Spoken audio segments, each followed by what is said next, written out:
Welcome to Real Estate Unfiltered, Singapore with Keith Tan. I'm Keith Tan, property advisor at ERA Realty Network, and this is where we cut through the noise and give you the honest insider read on Singapore property. No hype, no spin, just data, analysis, and real talk. Let's get into it.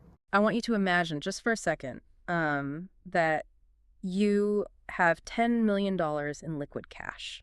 That is a very nice scenario to imagine. Right. And you need to park it in a trophy home. Yeah. Like right now. Where's your mind going? I mean, the assumption is usually, Manhattan or Mayfair in London. Exactly. Are you picturing a historic townhouse in London? Or a penthouse looking over Central Park in New York? Maybe even a massive beachfront villa in Dubai. Yeah, that's where people's heads usually go.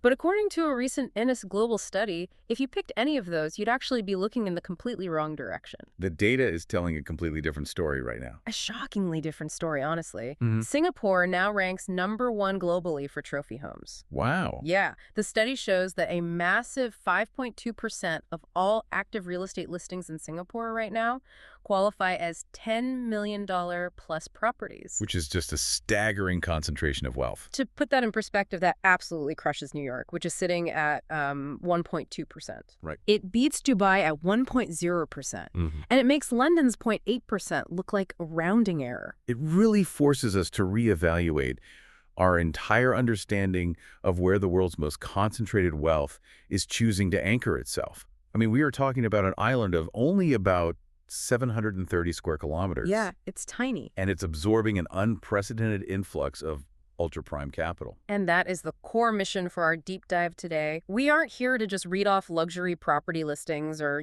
give you an audio tour of expensive living rooms. No, we need to dig into the why. Exactly. We are going to do an investment-grade analysis of why the smartest money on the planet is currently flooding into Singapore's prime districts. We want to figure out why foreign buyers and ultra-high net worth individuals are aggressively prioritizing specific, sometimes quite historical properties over those glossy global skyscrapers. To do that, we have to look past the top-line numbers, right? We have to dissect the specific asset classes drawing this capital, because the strategies being deployed here are highly, highly nuanced. Okay, let's start by looking at what these buyers are actually purchasing to make up that 5.2% statistic. Because they aren't just buying generic glass penthouses in the sky. No, they're buying irreplaceable history. Right. Let's look at 124 Cairnhill Road. This is a rare freehold conserved corner terrace in Prime District 9. And it just hit the market with an indicative price of $16 million. It's a perfect case study for this current wealth migration. And just for context, that breaks down to roughly $6,400 for every square foot of land. Let's break down the physical reality of what $16 million actually buys you here. Because you have a land site of 2,495 square feet. Okay.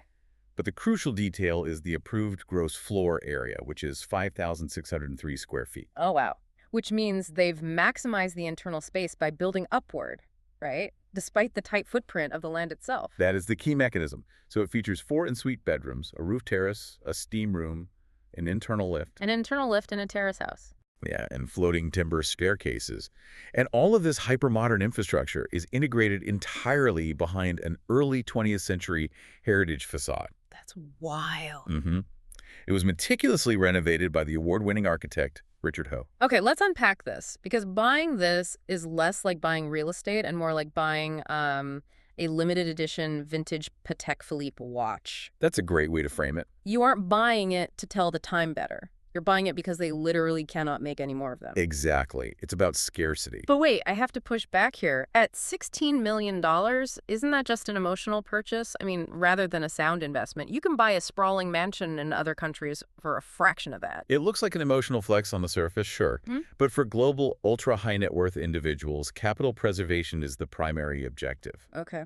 And this type of asset is basically a fortress. The Urban Redevelopment Authority, or URA, acts as the absolute gatekeeper here. They have extremely strict conservation guidelines. You cannot legally tear these historic facades down.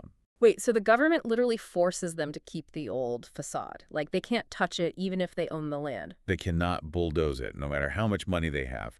And that government mandate is exactly what creates the value. Ah, I see. Think about the geography of Cairnhill. It is an incredibly central location, walking distance to the Orchard Road shopping belt. It is essentially a horizontal, low-density enclave that is completely surrounded by a vertical neighborhood of high-rise luxury condos. Right, it's like a little oasis of history. Exactly. Yeah. And those planning controls restrict redevelopment, thereby preserving that low-density architectural landscape forever. So the zoning laws effectively create a permanent protective bubble around the property. So when an investor buys 124 Cairnhill, they aren't looking for a quick flip, They aren't Right. trying to make a 20% margin next year. Right, they don't need the quick cash. They are seeking a legacy hold. Yeah. In an era of global economic uncertainty, fluctuating currencies, unpredictable geopolitical shifts. Yeah, the world is messy right now. It is. So holding a freehold asset that is legally protected from being turned into a generic 60-story tower is the ultimate hedge against inflation. Mm. You own a piece of irreplaceable history in the center of a premier global wealth hub. So the scarcity isn't just some marketing buzzword, it's government mandated and historically locked, which makes it incredibly defensive. Absolutely. But if those heritage homes are locked away forever and nobody is selling, that pent-up demand has to spill over somewhere, right? And we are seeing exactly where that spillover is landing when we look at the traditional luxury condo market. Yeah, the broader core central region, Yeah. what we often just call the CCR, it's the absolute bullseye of the city. And it's showing remarkable resilience because of that spillover. Let's look at the Paterson. This is a boutique 88-unit freehold condo in District 10, and it just hit a brand new all-time high of $2,800 per square foot. Which is a massive benchmark. Yeah. On March 3, 2026, a 1,421 square foot three-bedroom unit on the 10th floor changed hands for almost $4 million, like $3.98 million. We have to view that $2,800 metric against its historical performance to really understand the momentum here. Because the previous record at the Paterson was set back in 2024. Yeah. And that was at $2,630 per square foot. Wait, but capital isn't cheap right now. I mean, interest rates are high globally. Why are buyers shattering price thresholds today instead of just waiting for borrowing costs to come down? Well, because the ultra-luxury tier doesn't rely on standard mortgage rates. Oh, right. We're largely talking about cash-rich buyers, family offices, and these UHNWIs deploying liquid capital. When markets feel volatile globally, these investors do not want speculative assets on the fringes of an emerging market. You want safety. They engage in a flight to quality. They want proven blue-chip assets in the absolute center of a stable city. So it's the combination of the freehold tenure, meaning you own the land indefinitely, not just on a 99-year lease. Exactly. Combined with that hyper-prime location. You're walking distance to the Orchard MRT interchange. You're plugged right into the whole Orchard Road retail ecosystem. And it shows that when global capital decides it wants a safe harbor, it buys the premium asset when it becomes available, period. Just grabs it. The underlying logic is that top-tier assets in land-scarce environments are immune to typical market cycles. Right. If a 1,400-square-foot unit at the Paterson comes on the market, the buyer knows there are a dozen other global investors waiting in line right behind them. So they pay the premium to secure the asset, knowing the inherent scarcity will protect their downside. Okay, so if the bullseye is getting that crowded and prices at existing boutique condos are shattering records, well, you have to look for where the pressure valve is going to release. Where does new land actually come from on an island that is already heavily developed? And that brings us to a massive structural shift currently making headlines. Here's where it gets really interesting. The URA recently received an application to rezone a significant parcel of land on Holland Road, and this follows a very high-profile land swap with the Regent of Johor. A foreign royal family involved in a major land swap in Singapore. That alone is fascinating context. It is. Analysts are buzzing about this because large-scale prime land injections like this are incredibly rare. The initial details indicate that this rezoning could yield up to 200 new homes. But the critical component of this application, the thing everyone is watching, is the inclusion of Good Class Bungalows, or GCBs, in a low-density format. Okay, for anyone listening who isn't familiar with the local market mechanics, what makes a GCB different from just, a really nice house? Good Class Bungalows are the absolute apex of Singapore real estate. Good. The government strictly controls them. Okay. They must be located within designated prime areas. They have strict minimum plot sizes of 1,400 square meters. Which is massive for Singapore. Huge. And there are only about 2,800 of them in the entire country. So injecting brand new GCV supply into the market is something we almost never ever see. Hold on, let's look at basic economics for a second. If you suddenly dump 200 new luxury homes, and especially these highly coveted bungalows, onto the market, doesn't that dilute the value of the existing luxury properties in District 10? I mean, basic supply and demand says if supply jumps that significantly, prices should soften, right? On a macro level, with standard commodities, yes, but we have to look at the specific economic frequency of the ultra-luxury tier. Okay. In this space, new high-profile supply often validates and expands the market, rather than diluting it. Wait, how does that actually work in practice? Because it sounds completely counterintuitive that more houses would make the existing houses more valuable. Think of it as creating a critical mass. When a prestigious new enclave is developed, it doesn't just add brick and mortar, it creates an entire ecosystem. Oh, I see. Suddenly, you have a concentrated density of wealth in a new area, and that density attracts premium infrastructure. Mhm. High-end private wealth managers set up boutique offices nearby.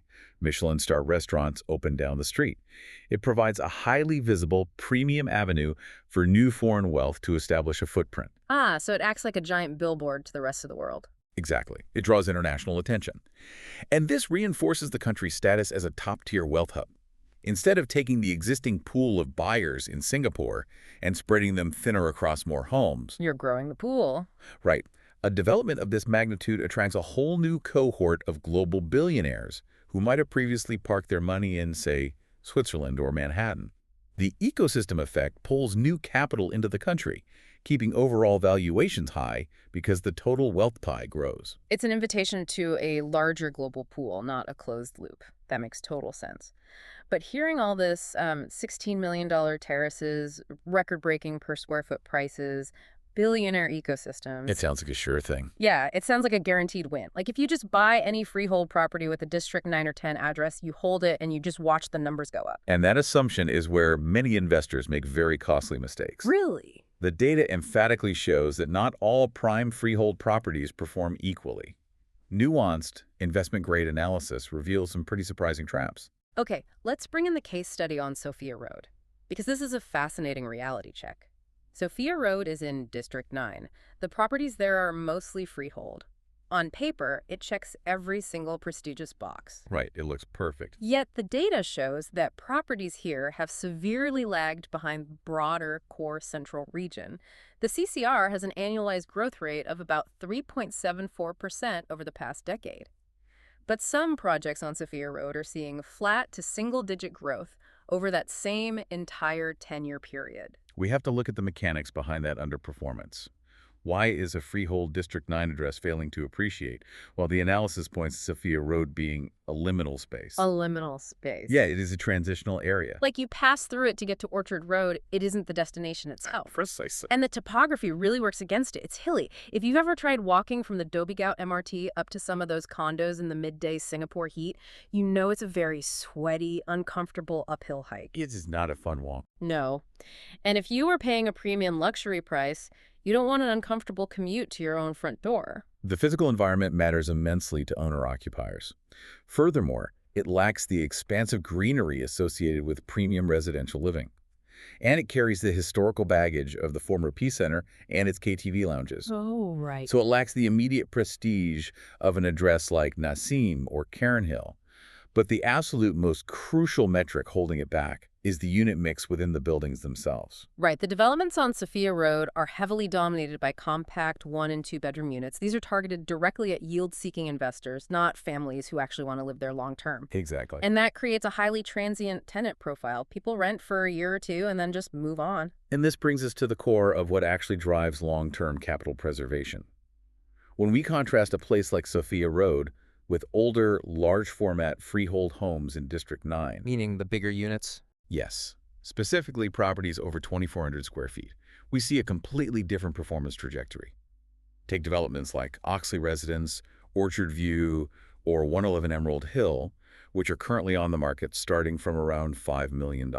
I looked at the floor plans for those developments. They are massive.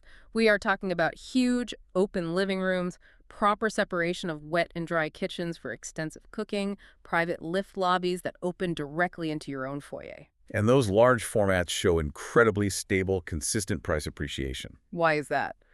The mechanism behind that stability is utility. Their layouts appeal to owner-occupiers. They appeal to families who move in, establish deep roots in the community, enroll their kids in local schools, and will not easily sell. In a district where almost everything is freehold, the freehold title itself ceases to be a competitive advantage. Oh, I love that point. If everyone has a special VIP pass, it's not a VIP pass anymore. It's just the baseline expectation. The differentiator then becomes the intrinsic livability of the space. Investors who buy compact one-bedders are highly reactive to market fluctuations. Right, they're looking at the spreadsheet. Exactly. At the first sign of economic trouble, or if rental yields drop slightly, they will dump those small units onto the market to liquidate, which suppresses prices in the entire building. But families living in a 2,500 square foot home do not panic sell their primary residence just because interest rates ticked up 0.5%. It's like buying a supercar but realizing it only has a 1-gallon gas tank. That's a good way to put it. The District 9 brand name is right there on the hood, and it looks great on paper, but because the unit itself is completely impractical for an actual family to live in, it's not going to perform like a luxury vehicle. It's just going to stall out on the open market. The data continuously prove that defensive wealth preservation is intrinsically tied to real-world utility. The ultra-wealthy are heavily prioritizing generous layouts that offer real legacy value and functionality. Space is the ultimate luxury. And in land-scarce Singapore, a sprawling 2,400 square foot floor plan provides a much deeper economic moat than just a freehold title alone. Wow. So if you're managing a family office right now, or you're just watching where the global economic dominoes are falling, the takeaway here is really striking. Singapore's absolute dominance as the global capital for $10 million trophy homes isn't an accident. Not at all. It is being driven by ultra-high net worth individuals aggressively seeking irreplaceable defensive assets. Whether we're looking at the untouchable heritage scarcity of a Cairnhill conservation terrace, or the sheer pricing resilience of freehold condos like the Paterson, Right. or the strategic outperformance of large-format family layouts over generic investor one-bedders, well, the fundamental strategy across the board is defensive wealth preservation. They aren't speculating on quick returns. They're securing their capital in the safest physical form possible.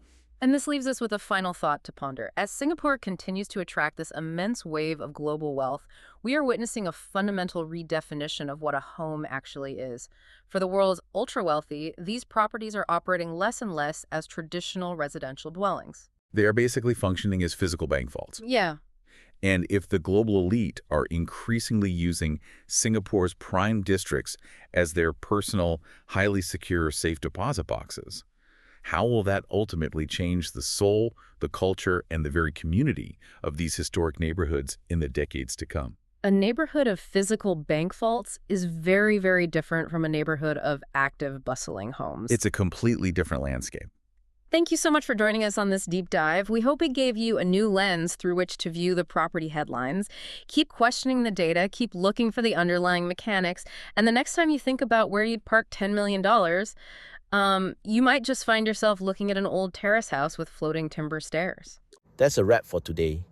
If you found this useful, share it with someone who's thinking about buying, selling, or investing in Singapore property right now. You can reach me directly on WhatsApp at +65 9750 1055 or find me on WeChat at keithtanbk. Visit keithtanbk.com for more market insights. I'm Keith Tan, and this is Real Estate Unfiltered Singapore. See you in the next one.